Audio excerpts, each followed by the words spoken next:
بسم اللہ الرحمن الرحیم۔ السلام علیکم ناظرین کرام، آج کا ہمارا موضوع ہے کہ سعودی عرب کے اندر کون سے ادارے جو ہیں غیر ملکیوں کے لیے کام کر رہے ہیں، غیر ملکیوں کی بہتری کے لیے کام کر رہے ہیں۔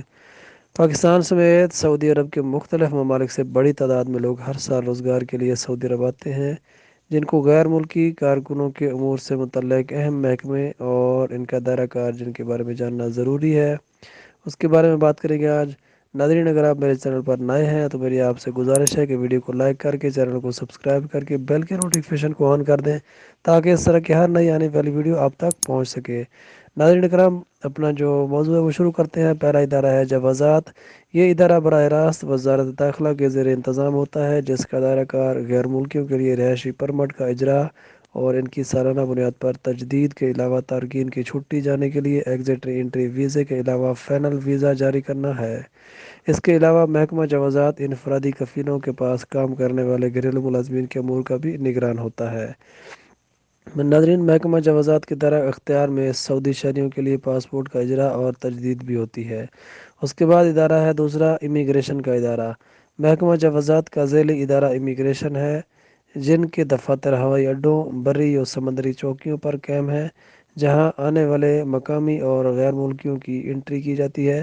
امیگریشن کا ادارے کا رابطہ محکمہ جوازات کے مرکزی کنٹرول روم سے رہتا ہے، جہاں مملکت آنے والے اور جانے والے کا ڈیٹا موجود ہوتا ہے۔ اس کے بعد نمبر آتا ہے وزارت صحت کا۔ کوئی بھی غیر ملکی جب مملکت میں آتا ہے، اسے ہوائی اڈے یا سرحدی چوکی پر وزارت صحت والوں کا سامنا کرنا پڑتا ہے۔ حج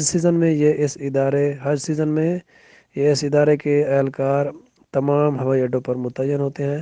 ایئرپورٹ پر مسافروں کو جہاز سے اترتے ہی اس ادارے کے اہلکار ان کی میڈیکل رپورٹ کا جائزہ لیتے ہیں۔ اس کے بعد ادارہ ہے جمارک کا۔ اس ادارے کو محکمہ کسٹم بھی کہتے ہیں۔ ہوائی اڈوں، بری اور سمندری سرحدوں چوکیوں پر محکمہ جوازات کے بعد یہ دوسرا اہم ادارہ ہے، جن کے اہلکار مسافروں کے سامان کا معائنہ کرتے ہیں۔ اس کے بعد نمبر آتا ہے وزارت مواد البشریہ کا۔ اس وزارت کا نام حال ہی میں تبدیل کیا گیا ہے۔ اس سے قبل اس کا نام وزارت محنت ہوا کرتا تھا۔ یہ وزارت مملکت میں کام کرنے والے غیر ملکی ملازمین کے معاملات کی نگران ہوتی ہے۔ مذکورہ وزارت کی جانب سے ورک پرمٹ بننے کے بعد کارکن کا اقامے کا اجراء کا دوسرا مرحلہ جوازات میں مکمل کیا جاتا ہے۔ جب تک اس ادارے کی جانب سے ورک پرمٹ جاری نہیں ہوتا، اس وقت تک اقامے کی کارروائی آگے نہیں بڑھتی۔ اس کے بعد نمبر آتا ہے مکتب العمل یعنی لیبر آفس کا۔ یہ انتہائی اہم ادارہ ہے۔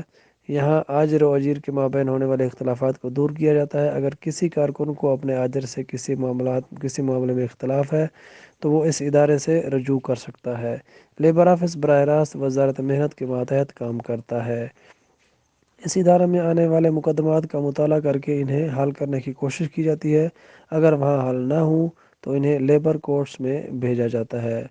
اس کے بعد نمبر آتا ہے شرطہ کا۔ ناظرین، شرطہ پولیس کو کہا جاتا ہے۔ پولیس بھی براہ راست وزارت داخلہ کے ماتحت ہوتی ہے۔ ہوائی اڈوں اور بری اور سمندری چیک پوسٹوں پر ہر ملک کی طرح پولیس کا بھی ذیلی ادارہ ہوتا ہے۔ امن و امان برقرار رکھنا پولیس کی بنیادی ذمہ داری ہے، جبکہ کسی بھی مشکل میں پولیس کی مدد طلب کی جا سکتی ہے۔ اس کے بعد نمبر آتا ہے دفاع المدنی کا۔ یہ ادارہ شہری دفاع کا ہے، جسے عربی میں دفاع المدنی کہا جاتا ہے۔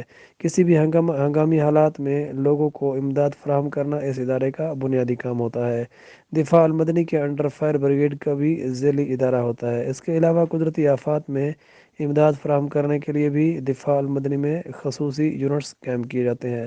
ناظرین، ویڈیو اگر آپ کو اچھی لگی ہے تو ویڈیو کو لائک کر دیں، چینل کو سبسکرائب کر کے بیل کے نوٹیفیکیشن کو دبا دیں۔ ملتے ہیں اگلی ویڈیو میں، تب تک کے لیے اللہ حافظ۔